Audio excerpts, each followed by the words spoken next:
ఇదే మా ఊరు రామాపురం.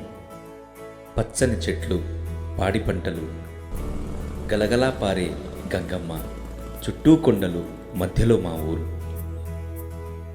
ఒకరోజు దేవత లాంటి ఒక అమ్మాయి నా కళ్ళ ముందుకొచ్చింది. అందానికి అందం తన కళ్ళు, ప్రేమకు చిరునామా తన నవ్వు.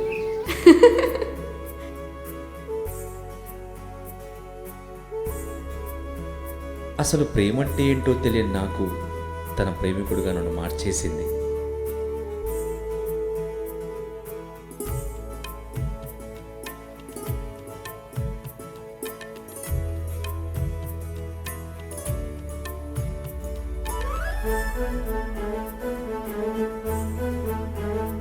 ఈ అందమైన ఊరిలో నా ప్రేయసితో జీవితాంతం ఉండాలని నా కోరిక.